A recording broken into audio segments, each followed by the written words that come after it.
దేవనామానికి స్తోత్రం. మీ అందరికీ నా వందనాలు. ఈ సమయంలో పరిశుద్ధ గ్రంథంలో నుంచి దేవుని యొక్క మాటలు మనం విందాం. పరిశుద్ధ గ్రంథంలో పేతురు రాసిన మొదటి పత్రిక 2వ అధ్యాయం 1-3 వచనాలు చదువుకున్నది. ప్రభువు దయాళుడని మీరు రుచి చూచి ఉన్న ఎడల సమస్తమైన దుష్టత్వమును, సమస్తమైన కపటమును, వేషధారణను, అసూయను, సమస్త దూషణ మాటలను మాని క్రొత్తగా జన్మించిన శిశువులను పోలిన వారై నిర్మలమైన వాక్యమును పాల వలన రక్షణ విషయంలో ఎదుగు నిమిత్తము ఆ పాలను అపేక్షించుడి. దేవుడి వాక్యం మన కొరకు దీవించునుగాక. మరి ఇక్కడ దేవుడు చక్కని మాట ద్వారా మనతో మాట్లాడుతున్నాడు. ఏమని చెప్తున్నాడంటే, మనం గమనించినట్లయితే సమస్తమైన కపటమును, సమస్తమైన దుష్టత్వమును, వేషధారణను, అసూయను, సమస్త దూషణ మాటలను మాని కొత్తగా జన్మించిన శిశువులను పోలిన వారై నిర్మలమైన వాక్యమును పాల వలన రక్షణ విషయంలో ఎదుగు నిమిత్తము ఆ పాలను అపేక్షించుడి. దేవుడు ఇక్కడ మనతో చక్కని మాట మాట్లాడుతున్నాడు.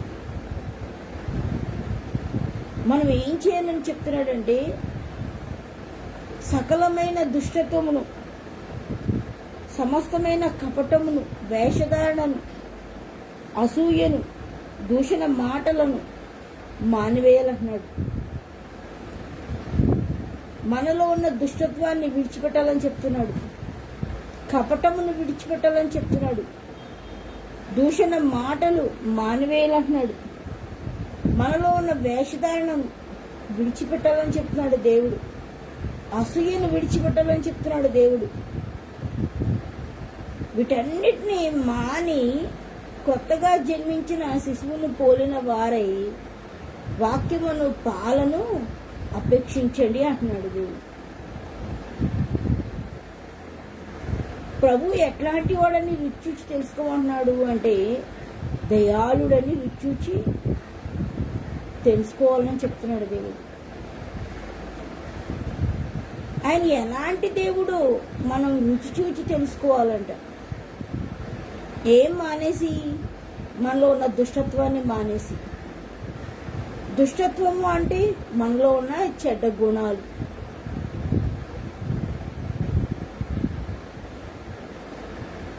మనలో ఉన్న సకలమైన దుష్టత్వమును, సకలమైన కపటం, వేషధారణ, అసూయ, మనలో ఏమైతే చెడ్డ గుణాలు ఉన్నాయో వాటన్నిటిని మనం మాని మనం ఏం చేయాలంట?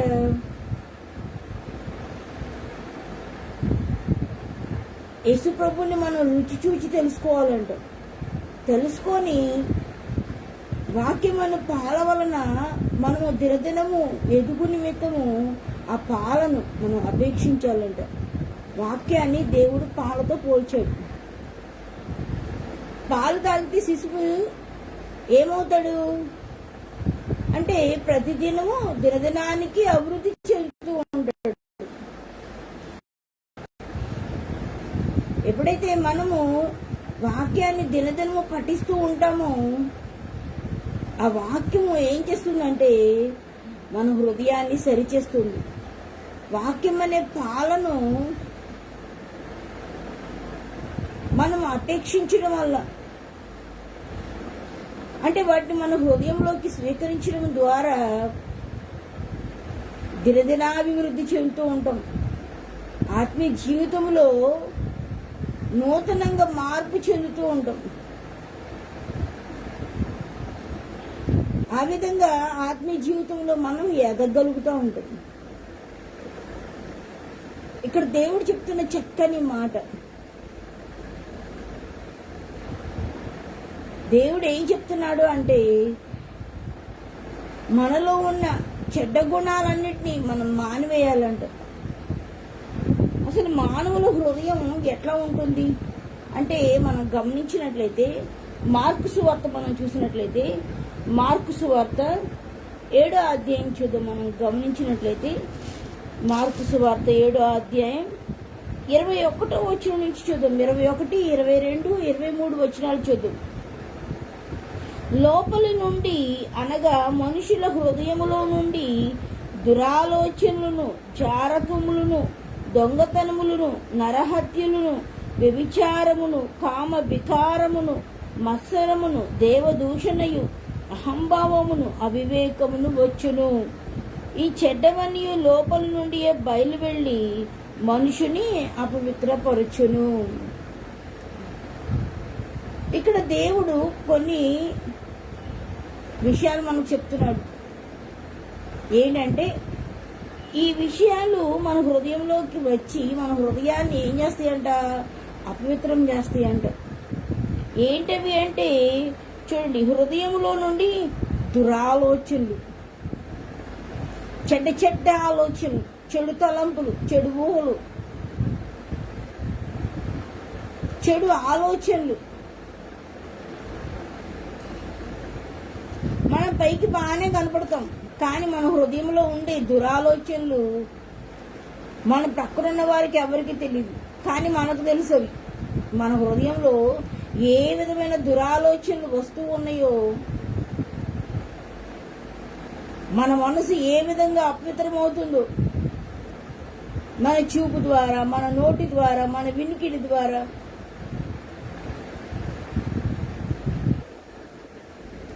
మనం ఏ విధముగా దురాలోచనలు మన హృదయంలోకి చేర్చుకుంటున్నాము.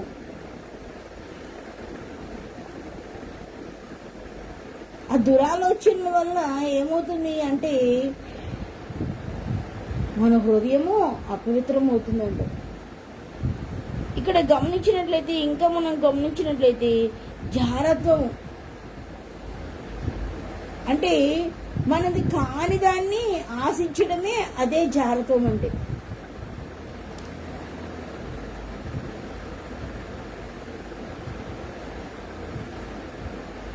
నీ భర్త కాదు, వేరొక వాళ్ళ భర్తను ఆశిస్తున్నావంటే అదే జారత్వం. నీ భార్య కాదు, ఇంకొక స్త్రీని నువ్వు ఆశిస్తున్నావంటే అదే జారత్వం.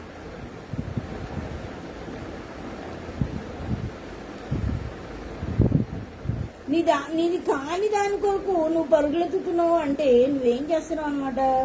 జారత్వాన్ని జరిగిస్తున్నావు అనమాట నీ దేహంతో.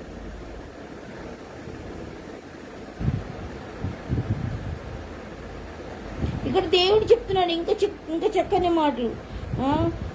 దొంగతనములు, ఇంకేం చేస్తాం మనం? దొంగతనాలు కూడా చేస్తూ ఉంటాం. అబ్బా నేను చాలా మంచిగా ఉంటానండి, యథార్థంగా ఉంటానండి అంటాం మనం.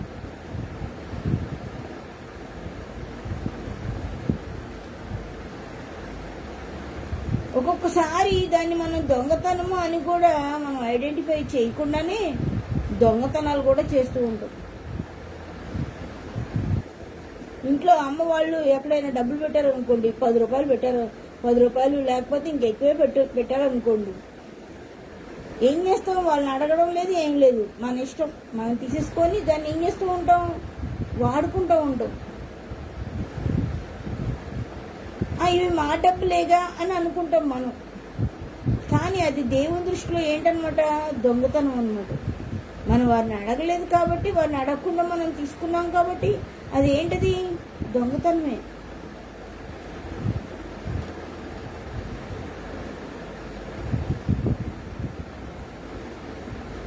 ఒక్కోసారి మనం దొంగతనానికి కూడా ఏమవుతాము? మనకు తెలియకుండానే అలవాటు పడిపోతూ ఉంటాం. నేను మా అన్నయ్య వాళ్ళ ఇంట్లోకి అప్పుడప్పుడు వెళ్తూ ఉండేదాన్ని. వెళ్తున్నప్పుడు అక్కడ వాళ్ళ ఇంట్లో ఏంటంటే ఎక్కడ చూసినా చిల్లర డబ్బులు ఎక్కడ పడితే అక్కడ పడేసి ఉంటే మా ఇంట్లో 4 చిన్నపిల్లలు ఉన్నారు. మా అన్నకి 2 బాబులు, మా తమ్ముడికి 2 పాపలు, 4 పిల్లలు ఉన్నారు. ఈ పిల్లల్ని ఆలోచించుకొని ఎక్కడన్నా చిల్లర కనపడింది అనుకోండి, గబుక్కని తీసి వాళ్ళకి ఇచ్చేదాన్ని కొనుక్కోవడానికి. అయితే దేవుడు నన్ను గద్దిచ్చాడు, ఇవి నీ డబ్బులా, తీసి వాళ్ళకి ఇస్తున్నావు, జాగ్రత్త సుమా నన్ను హెచ్చరించాడు దేవుడు. ఇంకప్పటి నుంచి వాళ్ళ ఇంట్లోకి వెళ్తే పొరపాటున ఏది కూడా ముట్టుకోను, భయం. ఎందుకంటే దేవుడు గద్దించాడు కాబట్టి. మనం కూడా ఏంటంటే ఇది మన ఇల్లేలే, మా అన్న ఇల్లేలే, మా తమ్ముడి ఇల్లేలే, మా ఇల్లేలే అని ఏం చేస్తూ ఉంటాము, స్వతంత్రంగా తీసుకొని వాడుకుంటూ ఉంటాం. కానీ దేవుడు దాన్ని మెచ్చుకోడు. మన హృదయం ఏ విధంగా అపవిత్రమవుతుంది, దొంగతనం వల్ల కూడా మన హృదయం అపవిత్రం అవుతుంది అనమాట. మనం ఏం చేయాలి, జాగ్రత్తగా మనం పరిశీలన చేసుకోవాలి. ఇంకా మనం గమనించినట్లయితే నరహత్య, మరి మనం గమనించినట్లయితే నరహత్య అంటే భక్తిహీనుని మాటలు అంట నరహత్య చేయ పొంచి వారి మాటలాగా ఉంటాయంట. నీకు దేవుని అందులో భయభక్తులు లేవు, నీ మాటలు ఎలా ఉంటాయి, కత్తిపోటు మాటలాగా ఉంటాయి అన్నమాట. మన నాలుకకి ఇంకా అదుపు ఉండదు అనమాట. కత్తి పెట్టి పొడిసినట్టే మాట్లాడతాం అనమాట. అది దేవునికి ఇష్టమా అంటే దేవునికి ఇష్టం లేదు. దేవునికి అయిష్టమైన మాటలు మనం మాట్లాడుతూ ఉంటాం. ఇంకా మనం గమనించినట్లయితే మరి తర్వాత వ్యభిచారములు అంటే శరీర కోరికలు తీర్చుకోవడం. శరీర కోరికలు తీర్చుకోవడానికి మనుషులు రకరకాలుగా పాపం కొరకు పరుగులెత్తుతూ ఉంటారు. దానివల్ల కూడా నీ హృదయంలోకి ఏమొస్తుంది, పాపం వస్తుంది అన్నమాట. అపవిత్రం అవుతుంది నీ హృదయం. ఇంకా మనం గమనించినట్లయితే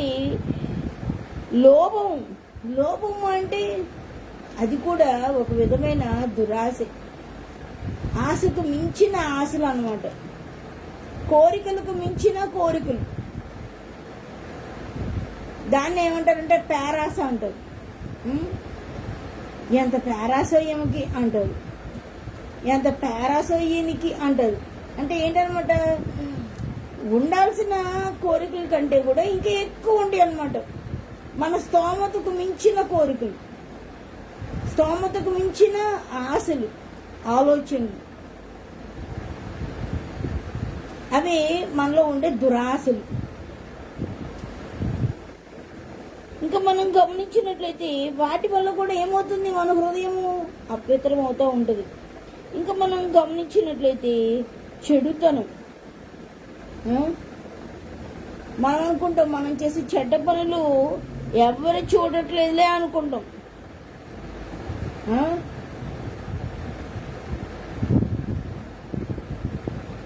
చెడ్డ పనులు చేస్తూ ఉంటాం. అందరు చూసే విధంగా ఒక విధంగా చేస్తాం పనులు, అందరు చూడకపోతే ఇంకోలా చేస్తూ ఉంటాం. మనలో ఉండే చెడ్డ పనులు,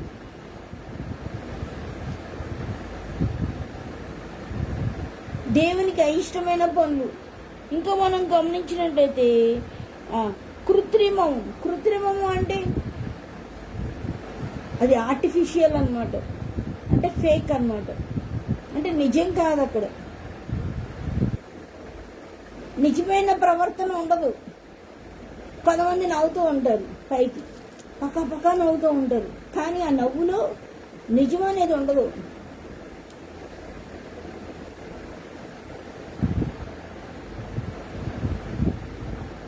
కొంతమంది అందరు కనబడే విధంగా చాలా మంచిగా మాట్లాడుతూ ఉంటారు, కానీ హృదయంలో వేరే ఆలోచనలు ఉంటాయి అన్నమాట.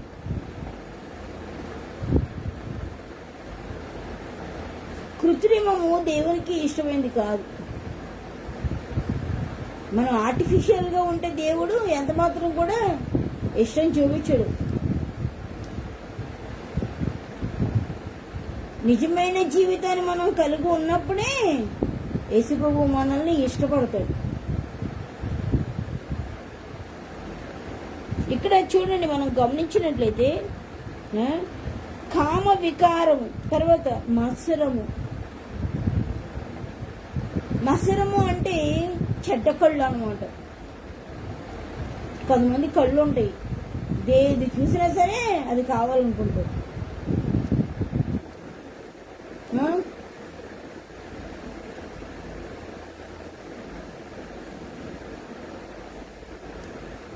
ఏదైనా వస్తువు అందంగా కనబడింది అంటే చాలు, దాన్ని ఎలాగోలా కళ్ళతో చూసి దాన్ని ఎలాగోలా ఏం చేస్తారు, అపహరించేస్తూ ఉంటారు.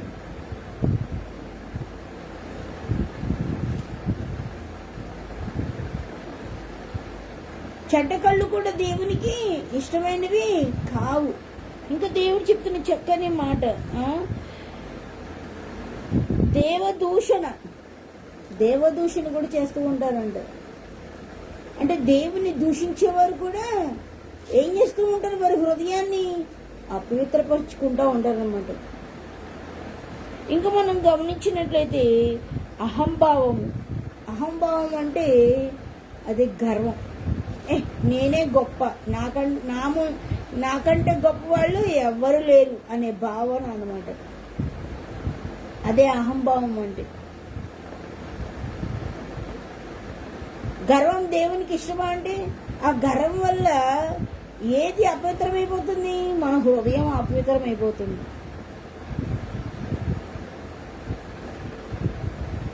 ఇంకా దేవుడు చక్కని మాటలు మనతో మాట్లాడుతున్నారు. ఇక మనం గమనించినట్టయితే అవివేకం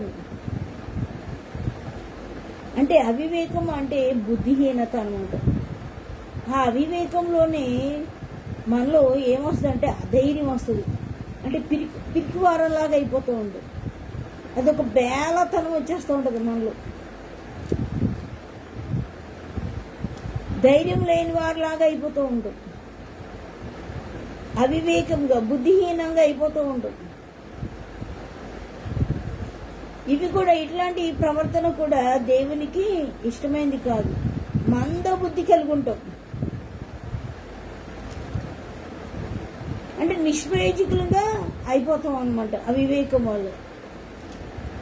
వీటి వల్ల ఏమవుతుందంటే మన యొక్క హృదయం ఏమవుతుంది, అపవిత్రం అయిపోతుందంట. దేవుడు ఏం చెప్తున్నాడు, వీటన్నిటినీ మానేయమంటున్నాడు దేవుడు. నీ హృదయం ఏ విధంగా అపవిత్రమవుతుందో వాటన్నిటినీ నువ్వు విడిచిపెట్టు అంటున్నాడు దేవుడు. అయితే ఇంకా మనం గమనించినట్లయితే, మనం ఇంకా చూసినట్లయితే ఇంకా ఏ విధంగా మన హృదయము దేవునికి అనంగీకారంగా ఉంటుంది. మనం చూసిన ఈ విషయాలన్నీ కూడా, వీటన్నిటి ద్వారా మన హృదయం ఏమవుతుంది, అపవిత్రమైపోతుంది. మనం దేవుని రుచి చూచి తెలుసుకోగలుగుతున్నామా అంటే దేవుడు ఎలాంటి వాడో మనం ఎరిగి ఉండడానికి ఇవన్నీ కూడా అడ్డుబండ్లు అయిపోతున్నాయి అన్నమాట. ఆయన ఎంత శక్తివంతుడో మనము ఎరగలేకపోతున్నాం. ఇంకా మనం గమనించినట్లయితే మరి ఇవన్నీ మనలో ఉండటం ద్వారా మనం ఏంటంటే ఒకరికొకరు మనం ద్వేషించుకునే వారం అయిపోతున్నాం. మనుషులకే పడట్ల, ఒకరంటే ఒకరికి ద్వేషం పెరిగిపోతుంది. ఎందుకని ఇంకా మనం గమనించినట్లయితే తీతు పత్రిక ఒకసారి చదువు. తీతు పత్రిక 3వ అధ్యాయం మనం గమనించినట్లయితే, తీతు పత్రిక 3వ అధ్యాయం 3వ వచనంలో చక్కని మాటలు అక్కడ రాయబడి ఉన్నాయి. 3వ వచనం చూద్దాం.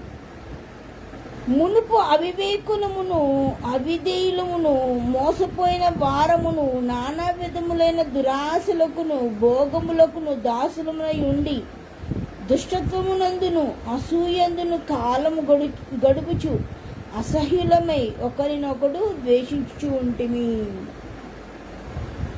సరే, మనము ఎలాంటి స్థితిలో దేవునికి దూరమైపోతున్నామంటే అవివేకులమై దూరం అయిపోతున్నామంట.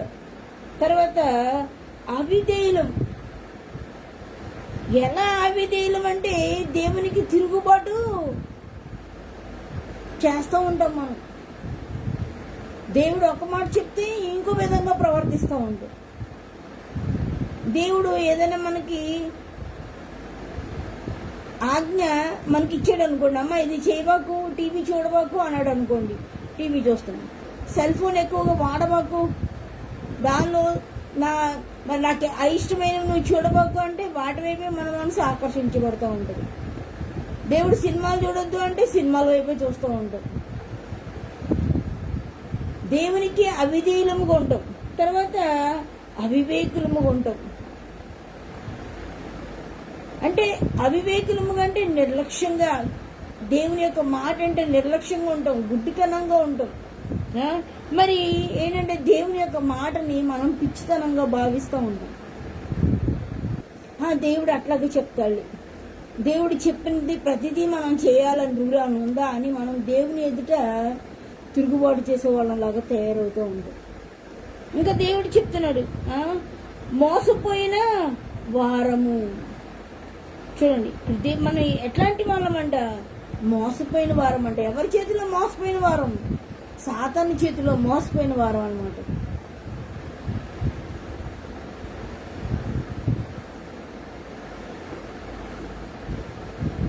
మనందరం కూడా అట్లా జీవించడం అనేది దేవునికి ఇష్టమా అంటే ఇష్టం లేదు.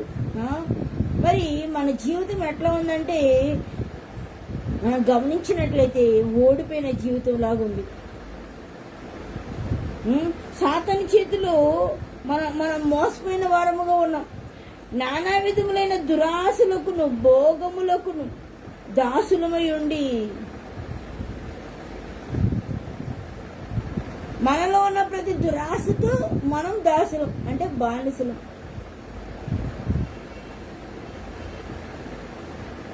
నీకు ఏ ఆలోచన వస్తే ఆలోచన ప్రకారమే నువ్వు ముందుకు పోతూ ఉంటావు. అంటే ఏంటన్నమాట? నీ ఆలోచనకి నువ్వు దాసుడు లేకపోతే దాసివి అన్నమాట. దేవునికి అయిష్టంగా మనం ముందుకు పోతూ ఉంటాం. ఎలాగా? మన ఇష్టానుసారంగా మనం జీవిస్తూ. మనం ఎవరికి దాసులు ఉండాలి? మనలో ఉండే ఆలోచనలకు కాదు, మనలో ఉండే తలంపులకు కాదు, మన మనసు మనకు చెప్తున్న పనులకు కాదు మనం దాసులం. మనం ఎవరికి దాసులంగా ఉండాలి అంటే దేవునికి దాసులంగా మనం ఉండాలి. ఇక్కడ దేవుడు చక్కని మాట చెప్తున్నాడు, దురాశలకును భోగములకును. అంటే భోగం అంటే లగ్జరీ లైఫ్కి అలవాటు పడిపోతుంది.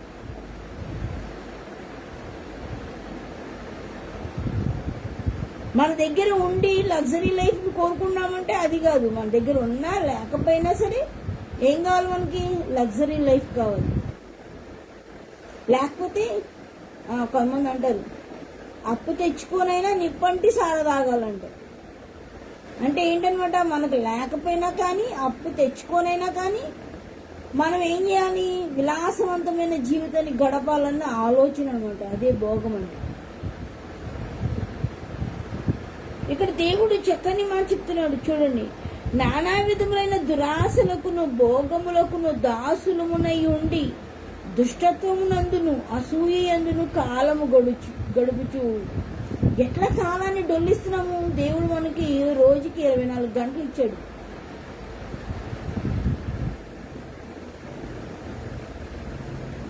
ప్రతిరోజు ఎలా కాలాన్ని గడుపుతున్నాము? దుష్టత్వమునందును అసూయందును కాలం గడుపుతున్నాం అంట.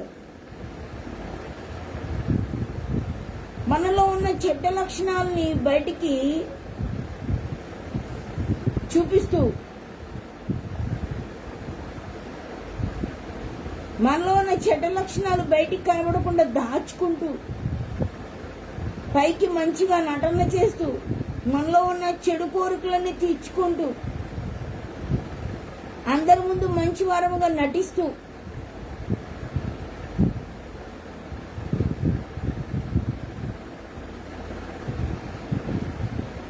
మనం ఏం చేస్తున్నామంటే దుష్టత్వంతో మన హృదయం నిండా దుష్టత్వాన్ని మన హృదయం నిండా నింపుకొని, అంటే చెడ్డ లక్షణాలను మన హృదయం నిండా నింపుకొని పైకి మనం మంచివారిగా కనబడుతూ మన యొక్క కోరికలను మనం తీర్చుకుంటూ అసూయందు కూడా కాలం గడుపుచూ జీవిస్తున్న వారం మనం. చూడండి, అసూయ దేవునికి ఇష్టమైందా అంటే ఇష్టమైంది కాదు. అసూయ అంటే ఓర్వలేనితనం. మరి ఎదుటివారు మంచిగా ఉంటే మనం ఓర్చుకోలేం. ఆ? మనలో అపనమ్మకం ఉంటుంది, మరి ఇంకా మనం గమనించినట్లయితే అనుమానం ఉంటుంది. అబ్బో వీళ్ళు ఎలా పైకి వచ్చారో అన్న ఆలోచన ఉంటుంది. అసూయ దేవునికి ఇష్టమా అంటే ఇష్టం ఉండదు. మనకి ఎవరైనా మంచిగా కనబడ్డారు అనుకోండి, ఏమవుతుంది, మన కడుపు రగిలిపోతూ ఉంటుంది. ఇంక వాళ్ళని చూసి మనం ఓర్చుకోలేం. ఎదుటివారు మంచిగా ఉంటే మనం ఓర్చుకోలేం. దేవుడికి అది ఇష్టమా అంటే ఇష్టం ఉండదు. ఎదుటివారి పట్ల దుర్భావన మనం కలుగుంటాం, అంటే చెడ్డ ఆలోచన కలుగుంటాం. వాళ్ళు ఎందుకు అట్లా ఉన్నారు, నేను ఎందుకు ఇట్లా లేను, వాళ్ళలాగా నేనెందుకు లేను అని ఎదుటివారి మీద మనం ఏం చేస్తూ ఉంటాం, అసూయ పడిపోతూ ఉంటాం. అట్లా మన సమయాన్ని ఏం చేస్తూ ఉంటాం, మనం వృధా చేసుకుంటూ ఉంటాం, కాలం గడిపేస్తూ ఉంటాం. దేవునికి అయిష్టంగా ముందుకు నడుస్తూ ఉంటాం. దుష్టత్వమునందును అసూయందును కాలం గడుపుతూ ఉంటే దేవునికి ఇష్టమా అంటే దేవునికి ఎంత మాత్రం కూడా మనం ఇష్టం అవ్వం. అయితే దేవుడు ఇక్కడ చక్కని మాట ఇస్తున్నాడు, కాలము గడుపుచు అసహ్యులమై ఒకరినొకడు ద్వేషించుచూ ఉంటే. ఎవరికి అసహ్యం? దేవునికి అసహ్యం అంట. ఈ లోకంలో మనం ఏమున్నా లేకపోయినా, తిన్నా తినకపోయినా, వస్త్రాలు ఉన్నా లేకపోయినా, నీకు తగిన వసతులు ఉన్నా లేకపోయినా, కానీ నువ్వు దేవునికి అసహ్యమైన వ్యక్తిగా ఉండడం అనేది అది భరించలేనిది. మనకి ఏమున్నా లేకపోయినా పర్వాలేదు, తినడానికి తిండున్నా లేకపోయినా పర్వాలేదు, కట్టుకొని వస్త్రాలు ఉన్నా లేకపోయినా పర్వాలేదు, మనం నివసించడానికి తగిన వసతులు ఉన్నా లేకపోయినా పర్వాలేదు, కానీ దేవునికి మాత్రం మనం అసహ్యంగా మాత్రం అస్సలు ఉండకూడదు. ఇంకా అంతకంటే దుర్భరమైన జీవితం ఇంకోటి లేదు.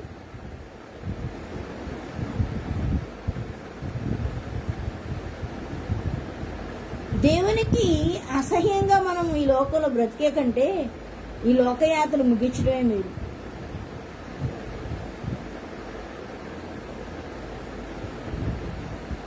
మనము దుష్టులమై ఉండి అసూయతో మన కాలం అంతా మనం గడుపుతూ ఉంటే, రోజు వెంబడి రోజు డొల్లిస్తూ ఉంటే దేవునికి ఇష్టమవుతామంటే ఎంత మాత్రం కూడా ఇష్టమవు. ఎలా ఉంటామంటే దేవుని దృష్టిలో మనం అసహ్యంగా ఉంటామంట, చి అన్నట్టు ఉంటాం అనమాట. దేవుడే మనల్ని చి అంటే ఇంక ఈ లోకంలో మనకు కావాల్సింది ఉందా? ఏమీ లేదు, నాకు తెలిసి ఏమీ లేదు. దేవుడే వద్దు అంటే మాత్రం ఈ లోకంలో బ్రతకాల్సిన అవసరం కూడా నాకు తెలిసి లేదు. మరి ఇక్కడ దేవుడు చక్కని మాట చెప్తున్నాడు. ఏం చెప్తున్నాడు? అసహ్యులమై ఒకరినొకడు ద్వేషించుచు ఉంటిమి. దేవునికి అసహ్యులమైపోయి మనం ఏం చేస్తున్నామంట, ఒకరంటే ఒకరికి ద్వేషం అన్నమాట. అన్నంటే తమ్ముడికి ఇష్టం ఉండదు, తమ్ముడు అంటే అన్నకి ఇష్టం ఉండదు, అక్క అంటే చెల్లికి ఇష్టం ఉండదు, చెల్లి అంటే అక్కకి ఇష్టం ఉండదు, అమ్మ తల్లిదండ్రులు అంటే పిల్లలకి ఇష్టం ఉండదు, పిల్లలంటే తల్లిదండ్రులకి ఇష్టం ఉండదు. అట్లా ఎందుకు అట్లాగ అయిపోయాము, ఒకరినొకరు ఎందుకు ద్వేషించుకుంటున్నాము అంటే దేవునికి మనం ఎక్కడో అసహ్యంగా ఉన్నాం అన్నమాట. దేవునికి మనం అసహ్యంగా ఉండేదానికంటే ఈ లోకయాత్ర ముగించడం అంత మేలుకరమైన ఇంకోటి లేదు.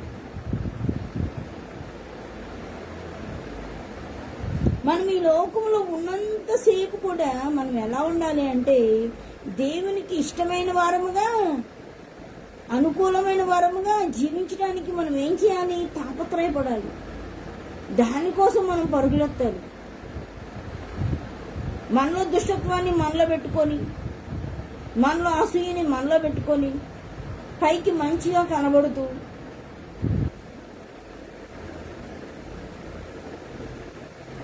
కృత్రిమంగా మనం నటన చేస్తూ జీవించడం వలన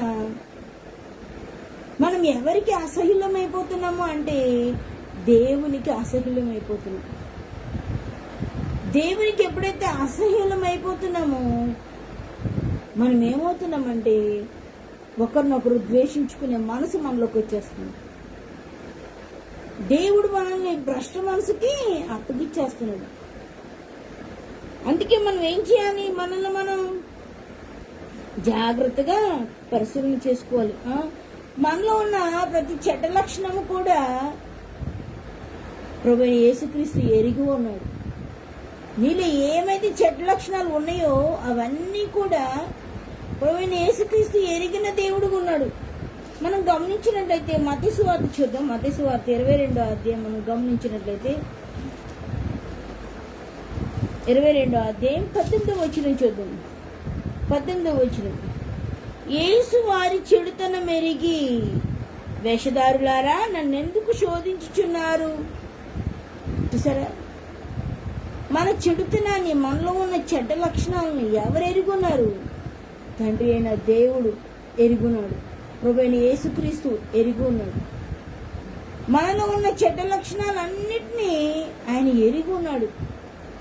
మనలో ఉన్న చెడుతనం ఏమిటో మన పక్కన ఉన్న వాళ్ళకి తెలియకపోవచ్చు. మనతో పాటు మన ఇంట్లో నివసిస్తున్న సభ్యులకి తెలియకపోవచ్చు.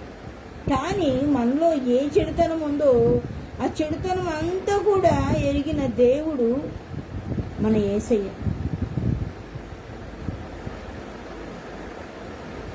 నువ్వు యేసు దగ్గరకు వచ్చి నేను అట్లా అయ్యా, నేను ఎట్లా అయ్యా, నేను ఆ పని చేశానయ్యా, నేను ఈ పని చేశానయ్యా, నేను అంత మంచిదాన్నయ్యా, నేను ఎంత మంచివాడినయ్యా అని నువ్వు యేసు దగ్గర నువ్వు చెప్పాల్సిన అవసరం లేదు. మనలో ఏ చెడు లక్షణాలు ఉన్నాయో ఆయన తేటగా ఎరిగిన దేవుడైన, మనల్ని చూస్తున్న దేవుడైన. ఇంకా మనం గమనించినట్టయితే, ఇంకా మనం చూసినట్టయితే ఇలాంటి చెడ్డ లక్షణాలు ఉన్న మనము దేనికి తగిన వారము అంటే మరణానికి తగిన వారు. మనం మరణించడానికే మన యోగ్యులు. కానీ దేవుడు మనల్ని ప్రేమిస్తున్న దేవుడుగా ఉన్నాడు. మనల్ని ఆశీర్వదించడానికైనా ఇష్టపడుతున్నాడు. ఎట్లా మనం గమనించినట్లయితే ఒకసారి చూద్దాం. రోమపత్రిక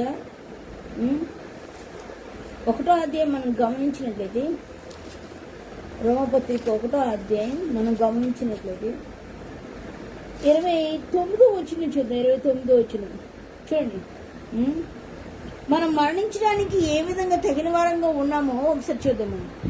దేవుడు క్షమించాలి, సమస్తమైన దుర్నీతి చేతను, దుష్టత్వము చేతను, లోభము చేతను, ఈర్ష్య చేతను నిండుకొని మత్సరము, నరహత్య, కపటము, కలహము, వైరమును వాటితో నిండిన వారై కొండెగాండ్రును, అపవాదకులను, దేవద్వేషులను, హింసకులను, అహంకారులను, బింకములాడువారును, చెడ్డవాటిని కల్పించువారును, తల్లిదండ్రుల కవిధేయులను, అవివేకులను, మాట తప్పువారును, అనురాగ రహితులను, నిర్దయులునైరి. ఇన్ని చెడ్డ లక్షణాలున్న మనము ఖచ్చితంగా దేని తగిన వారం అంటే మరణించడానికే యోగ్యులు. కింద వచ్చిన మనం చూసినట్లయితే చూడండి, ఇట్టి కార్యములను అభ్యసించువారు అంటే దేవుడు చెప్పిన పైన చెప్పిన వీటన్నిటిని ప్రాక్టీస్ చేయవారు మరణంకు తగిన వారు. చూసారా, దేని తగిన వారు? మరణానికి తగిన వారు. మనం ఈ లోకంలో జీవించడానికి మనం ఏమంత యోగ్యులము కాదు. దేవుడు మనల్ని ప్రేమించడానికి, దేవుడు మనల్ని ఆశీర్వదించడానికి మనం యోగ్యమైన వారం కాదు. మనం ఎవరో మరణానికి పాత్రులు. ఎందుకని? మనలో ఎన్ని చెడ్డ లక్షణాలు ఉన్నాయి. దుర్నీతితో మన హృదయం నింపబడి ఉంది, దుష్టత్వము చేత మన హృదయం నింపబడి ఉంది, లోభము చేత మన హృదయం నింపబడి ఉంది. ఇంకా మనం గమనించే ఈర్ష్య చేత నిండుకొని మత్సరము, నరహత్య, కలహము, కపటము, వైరమైన వాటితో నిండిన వారై కొండెగాండ్రును, అపవాదకులను, అబద్ధాలు ఆడేవాళ్ళు, ఫిర్యాదులు చెప్పేవాళ్ళు, ఇంకా దేవద్వేషులు అంటే దేవుని ద్వేషించేవారు, తర్వాత హింసకులు, అహంకారులు, బింకములాడువారు, చెడ్డవాటిని కల్పించువారు, తల్లిదండ్రులకు అవిధేయులు, వీరందరూ కూడా దేనికి పాత్రులు అంటే మరణానికి పాత్రులు. ఈ లోకంలో దేవునికి వ్యతిరేకంగా నడుస్తున్న మన అందరం కూడా దేనికి పాత్రులము అంటే మరణించడానికే మనము పాత్రులమై ఉన్నాము. ఇక్కడ చెప్తున్నాడు, ఇట్టి కార్యములను అభ్యసించి వారు మరణమునకు తగిన వారు. దేవుని న్యాయ విధిని వారు బాగా ఎరిగి ఉండి వాటిని చేయుచున్నారు. దేవుడేంటో తెలుసు, తెలియకుండా చేయట్లా. దేవునికి అయిష్టమైన వాటిని చేస్తే దేవుడు శిక్షిస్తాడు అన్న విషయం తెలిసినా కానీ ఏం చేస్తూ ఉన్నారు అంటే వారి ఇష్టానుసారమైన జీవితాన్ని వారు కలిగి ఉన్నారు అనమాట. దేవునికి అయిష్టమైన నడవడి కలిగిన వారుగా ఉన్నారు.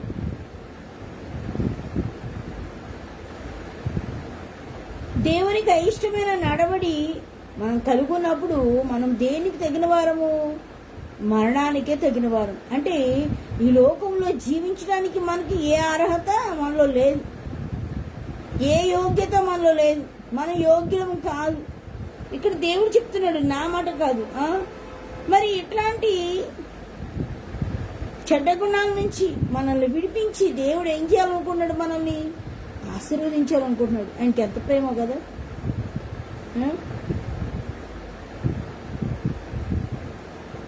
పిల్లోడు ఆటలు ఆడి ఆడి ఆడి బట్టలన్నీ మురికి చేసుకొని ఇంటికి వస్తే చూసిన వాళ్ళు ఏం చేస్తారు? ఆయన చూసి అసహ్యపడతారు.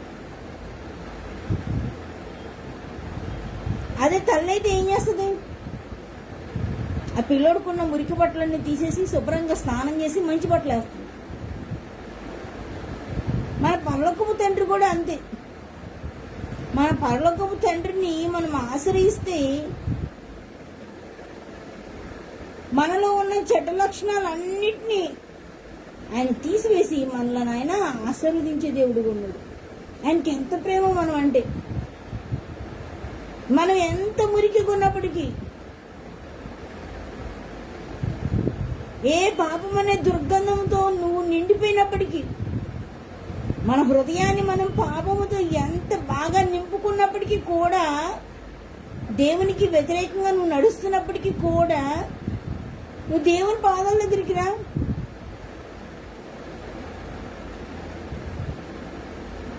నీ పాపములన్నిటిని ఆయన దగ్గర ఒప్పుకొని దేవుని రక్తంతో నిన్ను కడుక్కో. ఆయన నేను తప్పనిసరిగా శుద్ధి చేసే దేవుడు కొన్నాడు.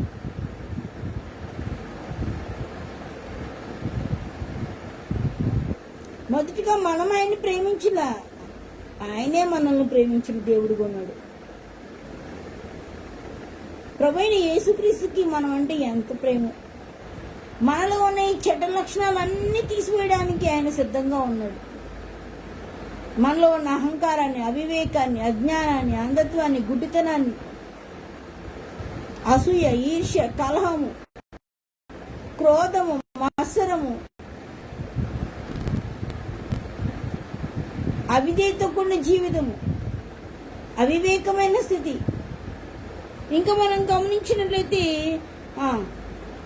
ఇతరుల మీద కొండాలు చెప్పే స్థితి,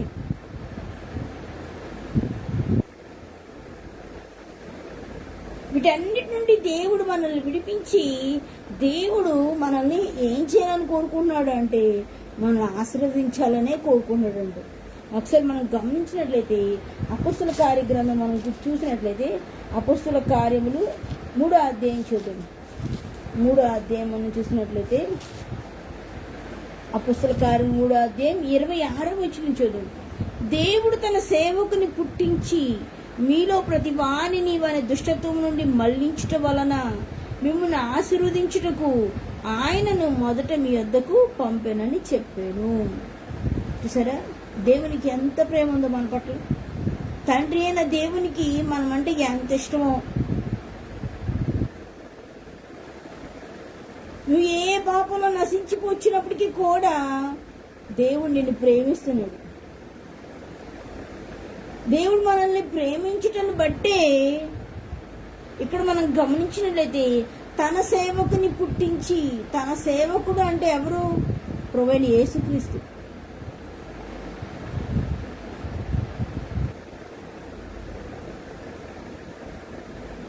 దేవుడు తన సేవకుని పుట్టించి అంటే తన కుమారుని ఈ లోకంలో పుట్టించి మీలో ప్రతివానిని వాని దుష్టత్వం నుండి మళ్లించటం వలన, దేవుని యొక్క గొప్ప ఉద్దేశం ఏంటి? నువ్వు దుష్టత్వంలో నశించిపోవడం, చెడ్డ గుణాలు కలిగి చెడ్డవాడువుగా, చెడ్డ వ్యక్తివిగా ఈ లోకంలో జీవించడము దేవునికి ఇష్టమైనది కాదు. నువ్వు ఎలా జీవించడం ఆయనకి ఇష్టమంటే నువ్వు ఒక ఉన్నతమైన వ్యక్తిగా ఉండాలని ఆయన కోరిక, దేవుని కలిగిన వ్యక్తిగా ఉండాలని ఆయన కోరిక.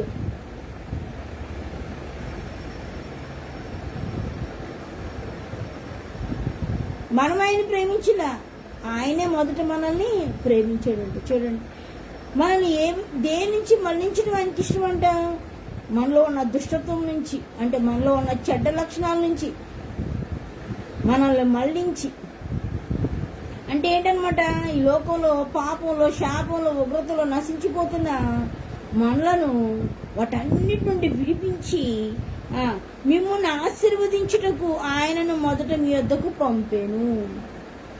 సరే, మనం నశించిపోతున్న స్థితిలో నుంచి మనల్ని విడిపించి మనల్ని ఆశీర్వదించడానికి తండ్రి అయిన దేవుడు ప్రభువైన యేసుక్రీస్తుని లోకానికి పంపించాడు. అవును, నిజమే. మరి అలనాడు ఆదాము అవ్వలు చేసిన పాపానికి పరిహారముగా ప్రభువైన యేసుక్రీస్తు ఈ లోకానికి వచ్చి పాప శిక్షను భరించి శిలువలో మరణించి మూడో దినాన మృత్యుంజడై తిరిగి లేచి నిన్ను నన్ను పరలోక రాజ్యానికి తీసుకువెళ్లాలన్నదే ఆయన యొక్క ఆశ.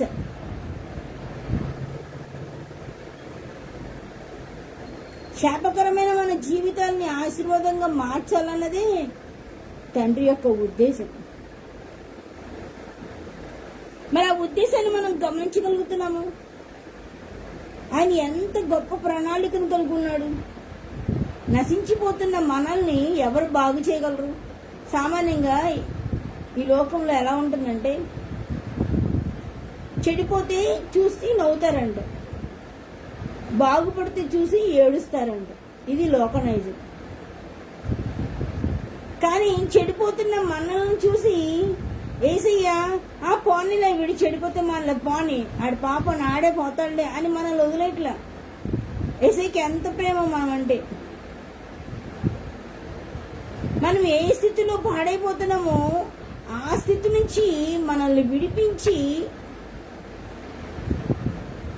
మన పాప పంకిలం అంతటిని కూడా శుభ్రం చేసి మనల్ని ఎత్తుకొని ముద్దాడే దేవుడు, మనల్ని చంకబెట్టుకునే దేవుడు.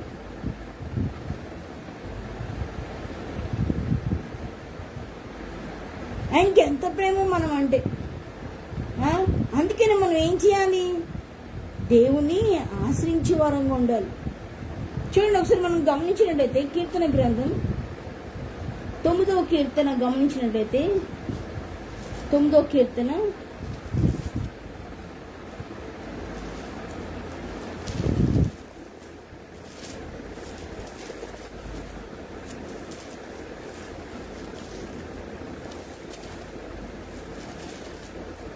10వ వచనం చూద్దాం. 10వ వచనం, యెహోవా నిన్ను ఆశ్రయించు వారిని నీవు విడిచిపెట్టువాడవు కావు. నువ్వు గనక దేవుని పాదాల దగ్గరికి వస్తే ఖచ్చితంగా దేవుడు మాత్రం నిన్ను అస్సలు విడిచిపెట్టడు. నువ్వు ఏ పాపంలో నశించిపోతున్నప్పటికీ, దేవా నేను పాపనయ్యా, నన్ను క్షమించయ్యా అని ఆయన పాదాలు పట్టుకో. ఆయనను యెహోవా నిన్ను ఆశ్రయించు వారిని నీ విడిచిపెట్టు వాడవు కావు. ఎవరైతే దేవుని ఆశ్రయిస్తారో, దేవా నేను పాపనయ్యా నన్ను క్షమించయ్యా అని కోరుకుంటారో వారిని ఎంత మాత్రము కూడా దేవుడు అంటే విడిచిపెట్టడంట. ఎంత గొప్ప దేవుడు కదా. ఎవరైనా తల్లిదండ్రులు లేని పిల్లల్ని దగ్గరికి చేర్చుకున్నారనుకోండి, ఎంతకాలం చేర్చుకుంటారు? కొన్ని సంవత్సరాలు చేర్చుకుంటారు. ఆ తర్వాత ఏం చేస్తారు? మీ బ్రతుకు మీరు బ్రతకండి అయ్యా, మీరు పెద్దోళ్ళు అయిపోయారు కదా, ఇంకా మీ జీవితం మీరు జీవించండి అయినా ఏం చేస్తారు? వదిలిపెట్టేస్తారు. అదే ప్రభువైన యేసుక్రీస్తు మాత్రం అస్సలు వదిలిపెట్టడంట. యెహోవా నిన్ను ఆశ్రయించు వారిని నీవు విడిచిపెట్టువాడవు కావు అన్నాడు. సార్, దేవుని మాట ఎంత శ్రేష్టమైన మాట, ఎంత చక్కని మాట. కాబట్టి మనం ఏం చేయాలి? దేవుని వాక్యాన్ని మనము అంగీకరించే వ్యక్తులుగా ఉండాలి. దేవుని అంగీకరించాలి. మనం దేవుని వాక్యాన్ని అంగీకరించి ఆయన చెప్పినట్లుగా మనం నడుచుకోవాలి. యాకోబు పత్రిక మనం గమనించినట్లయితే 1వ అధ్యాయం 21వ వచనం చదువు. 1వ అధ్యాయం మనం గమనించినట్లయితే యాకోబు పత్రిక 1వ అధ్యాయం 21వ వచనంలో ఉంది. మనం గమనించినట్లయితే సమస్త కల్మషమును వెర్రవీగుచున్న దుష్టత్వమును మాని లోపల నాటబడి మీ ఆత్మలను రక్షించుటకు శక్తిగల వాక్యమును సాత్వికముతో అంగీకరించుడి. దేవుని యొక్క వాక్యం ఎలాంటిది? శక్తి కలిగింది, మన హృదయాలను మార్చగలిగింది, మన జీవితాలను మార్చగలిగింది, మనలను నూతనమైన వ్యక్తులుగా చేయగలిగింది దేవుని యొక్క మాట. మనం ఏం చేయాలి? మనలో ఉన్న సమస్త దుష్టత్వాన్ని మనం విడిచిపెట్టాలి, కల్మషాన్ని విడిచిపెట్టాలి. మనము దేవునికి అయిష్టమైన జీవితమును విడిచిపెట్టే వారముగా మనం ఉండాలి. దేవునికి అయిష్టమైన దాన్ని మనం విడిచిపెట్టి దేవునికి ఇష్టమైన మార్గములో మనం ముందుకు వెళ్లే వారంగా ఉండాలి. ఇక్కడ దేవుడు చక్కని మాట చెప్తున్నాడు.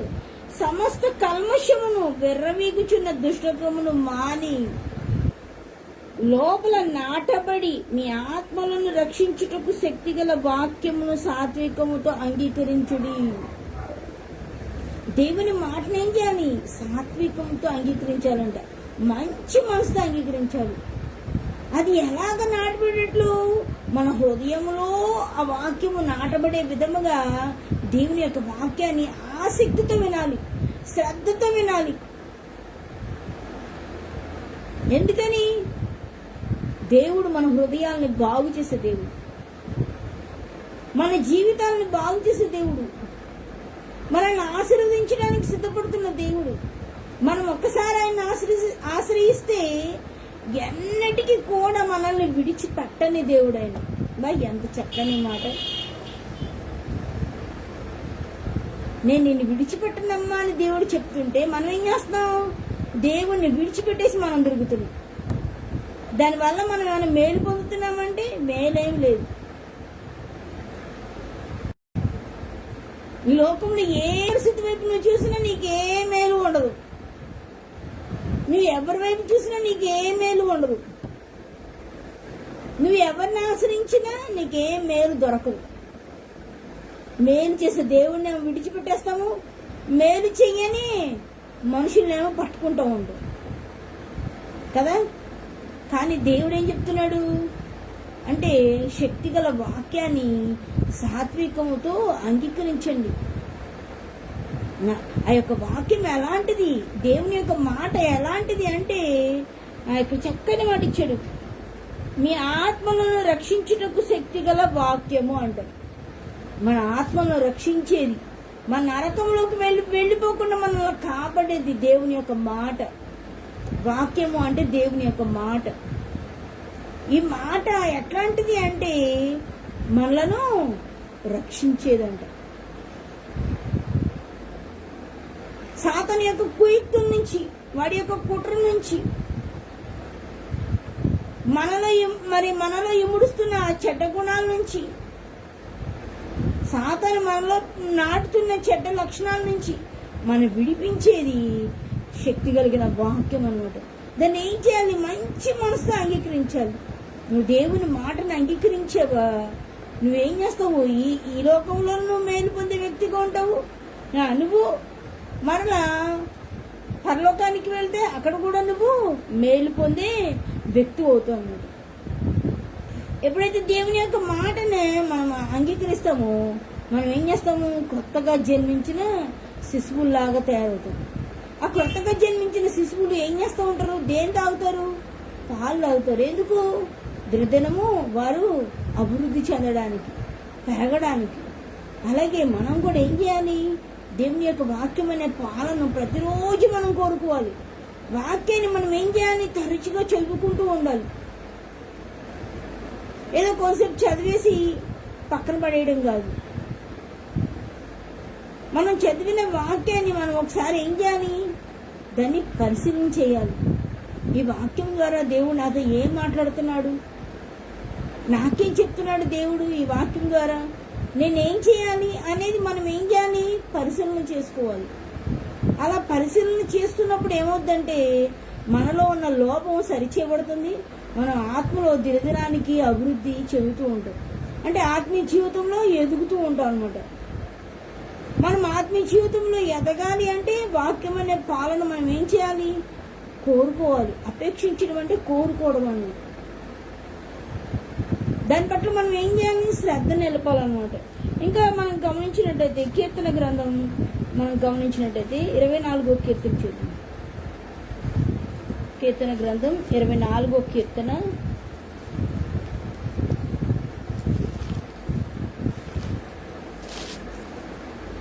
24వ కీర్తన 8వ వచనం చూడండి. మహిమ గల ఈ రాజు ఎవడు? బలశౌర్యం గల యెహోవా, యుద్ధశూరుడైన యెహోవా. మరి ఇలాంటి దేవుణ్ణి మనం ఏం చేయాలి? మనం ఎల్లప్పుడూ కలిగి ఉండడానికి మనం ఏం చేయాలి? ఆయన వాక్యం పట్ల శ్రద్ధ కలిగి ఉండాలి. ఆయన ఎలాంటి దేవుడు? బలశౌర్యము కలిగిన దేవుడైన యుద్ధశూరుడైన యెహోవా. ఆయన బలవంతుడు. ఒక బలవంతుడే నీ పక్కన ఉంటే, నీకేదైనా సమస్య వచ్చినప్పుడు నీ పక్షంగా యుద్ధం చేయడానికి యుద్ధశూరుడైన వాడే నీ పక్కన ఉంటే, నీకు ఇంక ఈ లోకంలో కావాల్సింది ఏమందా? ఏమి లేదు.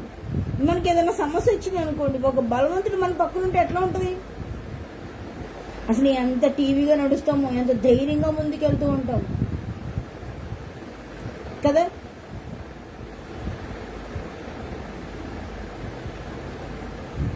నేను ఈ మాట చెప్పాలి, ఎందుకంటే నాకు మా అమ్మగారు అంటే చాలా ఇష్టం. ఎంత ఇష్టం అంటే నా ప్రాణానికి ప్రాణం అన్నమాట. అంత ఇష్టం. అయితే గత సంవత్సరం 2021 సంవత్సరం సెప్టెంబర్ 29వ తారీఖున మా అమ్మగారిని నేను కోల్పోవడం జరిగింది.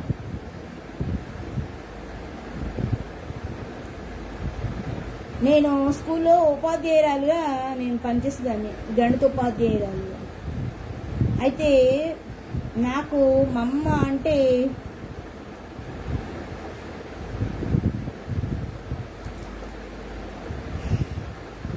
వెయ్యి ఏనుగుల బలం అన్నమాట.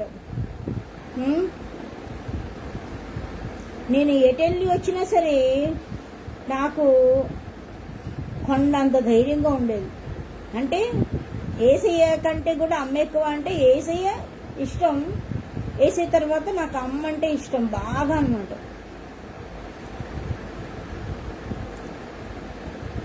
నాకంటే కూడా నాకు అమ్మ అంటే ఎక్కువ ఇష్టం బాగా. కానీ అమ్మని దేవుడు ఈ లోకంలో నుంచి తీసుకున్నప్పుడు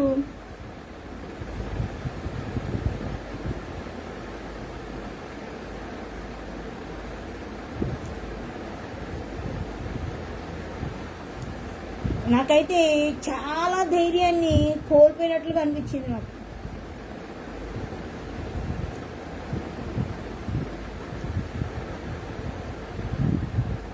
ఎందుకంటే ఈ లోకంలో అమ్మ నాకు ఎప్పుడు కూడా ఎట్లా ఉండేదంటే ఒక బెస్ట్ ఫ్రెండ్ లాగా ఉండేది నాతో. మరి అట్లాంటి అమ్మ ఈ లోకంలో లేకపోయేసరికి నాకేమీ తోచేది కాదు. అంటే ఏసైని విడిచిపెట్టాను అంటే ఏసైని ఏ ఒక్క రోజు కూడా నేను విడిచిపెట్టలేదు.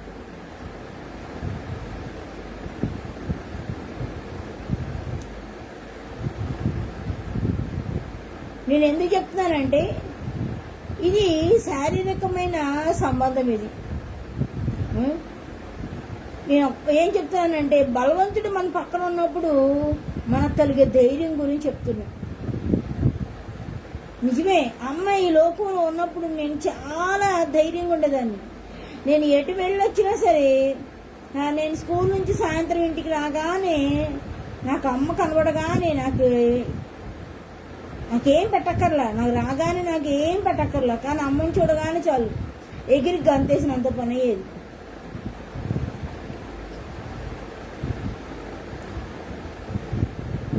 మరి ఇప్పుడు నా ధైర్యం ఎవరు అంటే, నా యేసయ్య నా ధైర్యం. నేను ఎప్పుడు కూడా నేను దేవునికి చెప్తున్నా, యేసయ్య ఎప్పటి వరకు అమ్మ చాటు వ్యక్తిగా పెరిగానైనా, అమ్మ చేతిలో పెరిగా, కానీ ఇప్పుడు నీ చాటు వ్యక్తిగా, నీ కుమార్తెగా నీ చేతిలో నన్ను పెంచి ప్రభువా అని దేవుని అడుగుతున్న ప్రతిరోజు కూడా. నాకు ఈ లోకంలో తెలిసిన ఎక్కువగా బాగా పరిచయం ఉన్న వ్యక్తులు ఎవరంటే, ఒకటి యేసయ్య, ఒకటి అమ్మ. అంటే ఇంకా మిగతా వాళ్ళు లేరా అంటే ఉన్నారు. నాకు అన్న ఉన్నాడు, తమ్ముడు ఉన్నాడు, నాన్న కూడా ఉన్నాడు, కానీ నాకు ఎక్కువ ఇష్టం అమ్మ, యేసయ్య. మరి అమ్మ ఇప్పుడు లేదు, నాకు బలం ఎవరు? నా యేసయ్యే.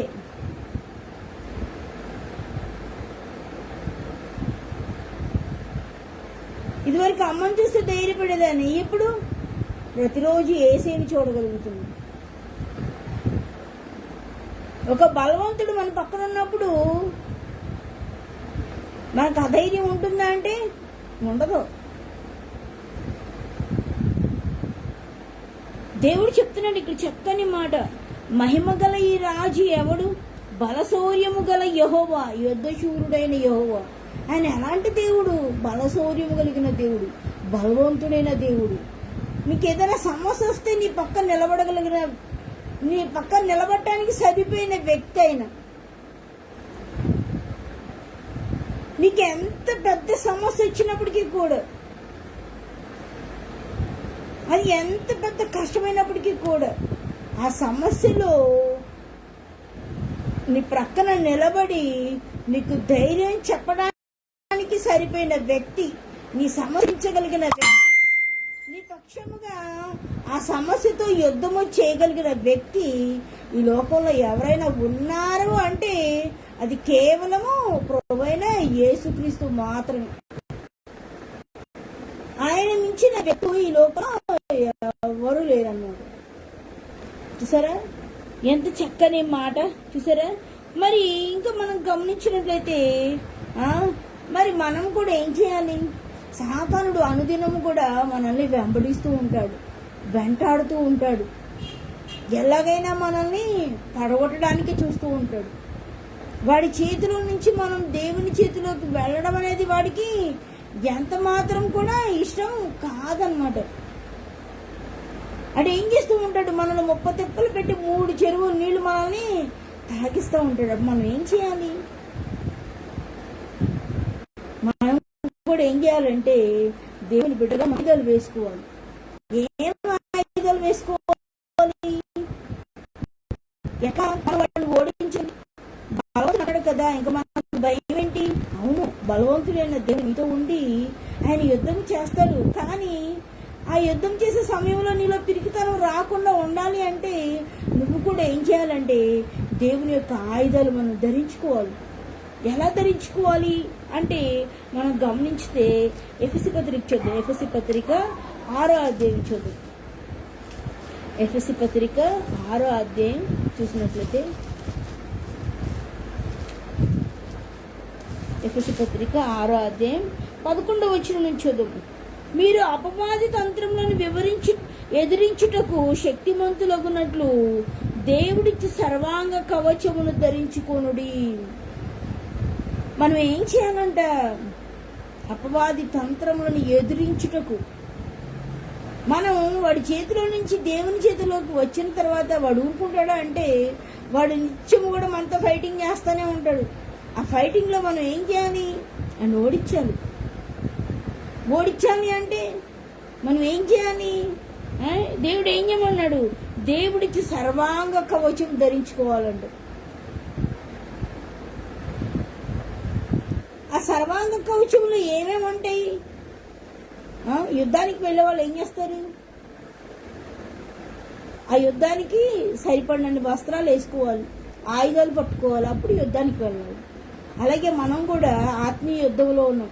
ఈ లోకంలో మనం జీవించి ఉన్నంత కాలం కూడా సాతానుతో మనకి యుద్ధమే. ఆడు మనతో ప్రతిరోజు, ప్రతి క్షణం, ప్రతి గడియ, ప్రతి గంట, ప్రతి కనురెప్ప పాటు మనతో ఏం చేస్తూ ఉంటాడు? వాడు యుద్ధం చేస్తూ ఉంటాడు. ఆడితే యుద్ధంలో మనం ఏం చేయాలి? ప్రతినిత్యం కూడా మనము గెలుపు చూడాలి, గెలవాలి. మనం ఎవరిని గెలిపించాలి? ప్రభువైన యేసుక్రీస్తుని మనం గెలిపించాలి. అందుకని మనం ఏం చేయాలి? ఆత్మీయ యుద్ధంలో మనం ఏం ధరించుకోవాలి అంటే దేవుని యొక్క సర్వాంగ కవచాన్ని మనం ధరించుకోవాలంటే.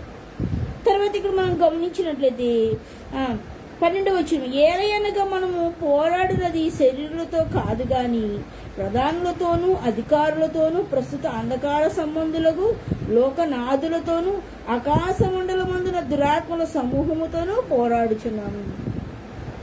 మన పోరాటం ఈ లోక వ్యక్తులతో కాదు, మన అన్నదమ్ములతో, అక్క చెల్లెలతో, మన తల్లిదండ్రులతో, మన బంధుమిత్రులతో కాదు మన పోరాటం. మన పోరాటం ఎవరితో అంటే ఆకాశ మండలమందున దురాత్మల సమూహముతో అంట. అంటే ఏం చేయాలి? మనం నిత్యం మనం పోరాటం, మనం ఏం చేయాలి? సాతాన్ని ఓడించే వ్యక్తులను ఉండాలి. అయితే ఇక్కడ దేవుడు ఏం చెప్తున్నాడంటే, అందుచేత 13వ వచనం, అందుచేతను మీరు ఆపద్దినమందు వారిని ఎదిరించుటకును సమస్తమును నెరవేర్చిన వారే నిలవబడుటకును శక్తిమంతులగునట్లు దేవుడికి సర్వాంగ కవచము ధరించుకోండి. మనకి ఏదైనా ఆపద వచ్చిందనుకోండి, మనం ఏం చేస్తాం? కలవరపడిపోతూ ఉంటాం, కంగు తినిపోతూ ఉంటాం, టెన్షన్ పడిపోతూ ఉంటాం.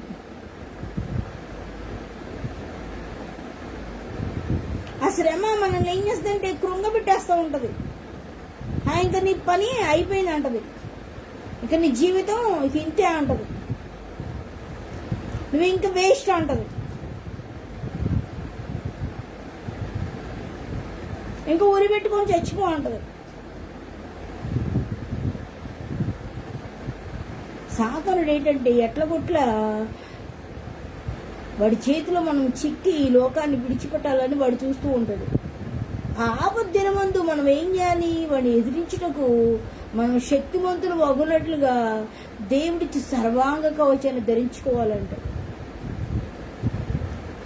దేవుని అడగాలి, ప్రభువా నీ యొక్క సర్వాంగ కవచము నాకు ధరింపచేయనైనా. సాతాను నన్ను నిలవనివ్వట్లేదు ఏసయ్యా, ఈ యొక్క శ్రమలో నన్ను బాగా కృంగబడుతున్నాడయ్యా, ఈ కష్ట పరిస్థితిలో నేను నిలవలేకపోతున్నానయ్యా, నాకు సహాయం చేయి ప్రభువా. ఈ శ్రమ నన్ను మించిన శ్రమగా ఉంది ప్రభువా, నాకు సహాయం చేయనైనా అని దేవుని పాదాలు మనం ఏం చేయాలి? పట్టుకోవాలి, సాతానుతో పోరాడాలి. ఆ పోరాటంలో మనం జయం పొందడానికి దేవుని యొక్క సర్వాంగ కవచాన్ని మనం పొందుకోవాలి.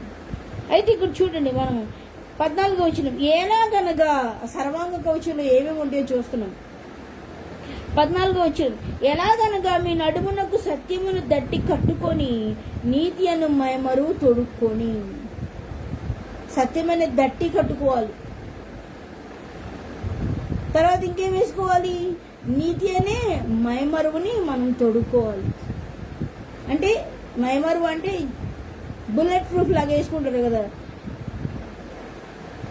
వెరీ ఇంపార్టెంట్ పర్సన్స్ వేసుకుంటూ ఉంటారు బుల్లెట్ ప్రూఫ్ని, జాకెట్ లాగా, అలాగనమాట. నీతి అనే మైమరువుని మనం తొడుక్కొని, ఇంకా మనం గమనించినట్లయితే పాదములకు సమాధాన సువార్త వలన సిద్ధ మనసుని జోడు తొడుగుకొని నిలవబడుడి. మనం ఎప్పుడు కూడా సత్యవంతులుగా ఉండాలి, నీతిమంతులుగా ఉండాలి, సమాధానకర్తలుగా ఉండాలి. అర్థమవుతుందా? మనం ఏం చేయాలి? ఎప్పుడు కూడా దేవునికి ఇష్టమైన వారంగా ఉండేటట్లుగా చూసుకోవాలి. అంటే ఏ అవిధేయత, ఇది ఏ యుద్ధం? ఆత్మీయ యుద్ధం మనం చేస్తుంది కాబట్టి మనం ఏం చేయాలి? ఆత్మీయంగా మనం దేవునికి అంగీకారంగా ఉండాలన్నమాట. ఆత్మీయ ఆయుధాలు మనం ధరించుకోవాలి అంటే ఆత్మలో దేవునికి అంగీకారముగా మనం ఉండాలి. ఎట్లా అంగీకారముగా ఉండగలము అంటే దేవుడు చెప్తున్నాడు, ఎలాగ సర్వాంగ కవచాన్ని మనం ధరించుకోగలము అంటే సత్యమనే దట్టి కట్టుకోవాలంట. దట్టి ఎక్కడ కట్టుకుంటారు అంటే, దట్టి అంటే బెల్ట్ అక్కడ పెట్టుకుంటారు, నడువుకు పెట్టుకుంటారు. అంటే నీ నడువుకు నువ్వు ఏం పెట్టుకోవాలి? సత్యాన్ని బెల్ట్గా ధరించుకున్న వ్యక్తిగా ఉండాలి. అంటే నీలో ఏ విధమైన అబద్ధాలు లేని వ్యక్తిగా ఉండాలి. నీతి అనే మైమరు వేసుకోవాలి. జాకెట్ లాంటిది అంటే మన ముందు పాటిని కప్పగలిగింది అనమాట. గుండె ఆ భాగాలన్నిటినీ కప్పగలిగింది. దానికి ఏం వేయాలి? నీతి అనే మైమరు వేయాలి.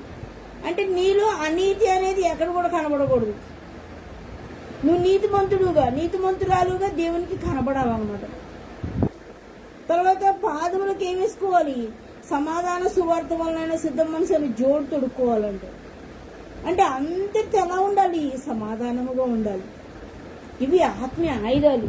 ఇంకా మనం గమనించినట్లయితే 16, ఇవన్నీ గాక విశ్వాసం అనే డాలు పట్టుకొనుడి.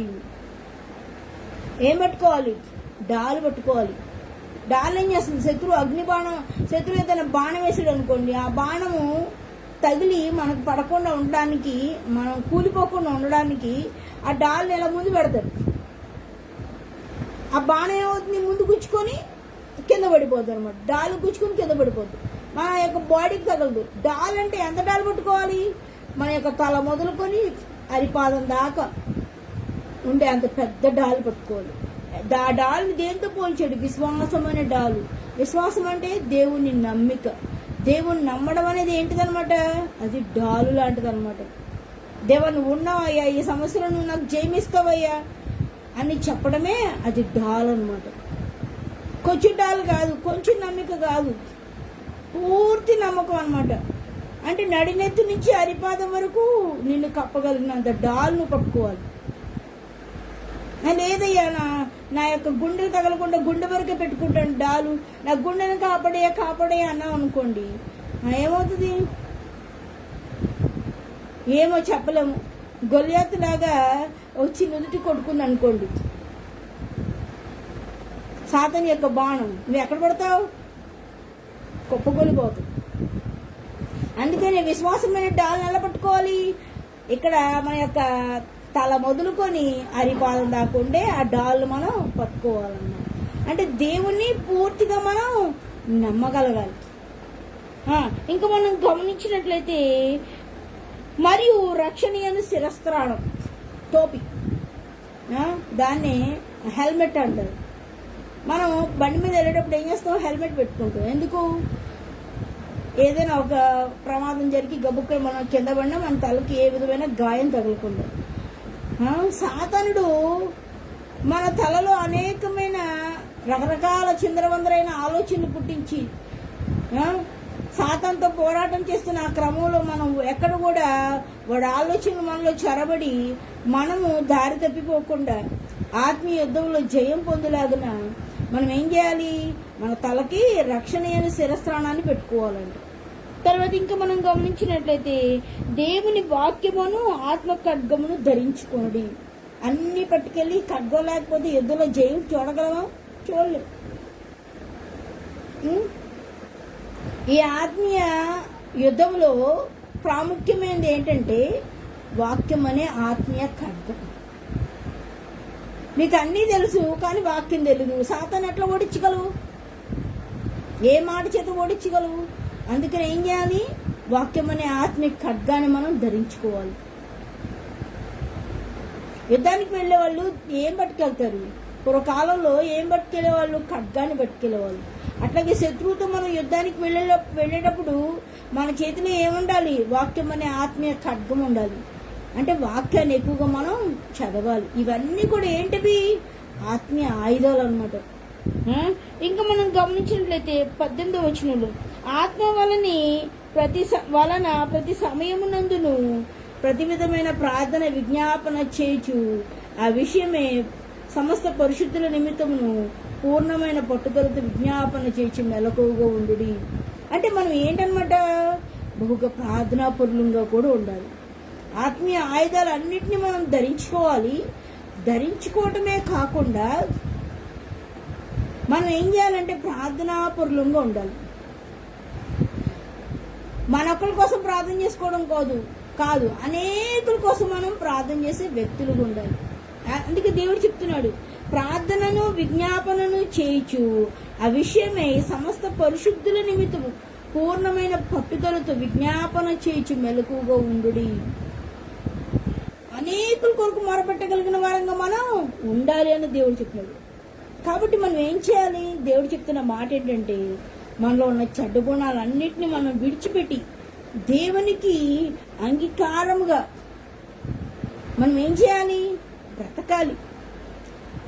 దేవునికి అంగీకారముగా మనం బ్రతుకులాగున దినదినము దేవుని యొక్క వాక్యాన్ని మనం అంగీకరిస్తూ దాని ప్రకారం నడుస్తూ దేవుని యొక్క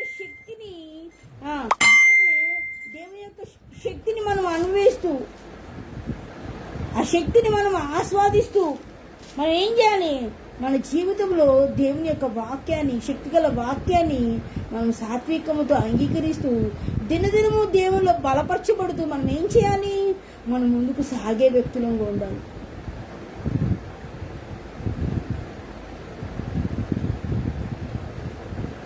దేవుడు మనల్ని ఎన్నడూ కూడా విడిచిపెట్టే దేవుడు కాడు అని మనం రుచి చూచి ఆయన తెలుసుకోవాలి. కాబట్టి మనం ఏం చేయాలంటే, దేవుడు చెప్తున్న మాట విని ఈ యొక్క ఆత్మీయ ఆయుధాలు ధరించుకొని దినదినము వాక్యంలో బలపడుతూ దేవుల్లో ముందుకు సాగుతూ మనలో ఉన్న చెడ్డ లక్షణాలన్నింటినీ విడిచిపెట్టి ప్రతిదినము దేవుని యొక్క రుచిని మనం ఆస్వాదిస్తూ దేవునిలో బలమైన వ్యక్తులుగా మనం ఉండి ముందుకు సాగాలని కోరుకుంటూ ఈ వాక్యాన్ని ముగిస్తున్నాం. మీ అందరికీ నా హృదయపూర్వక వందనాలు.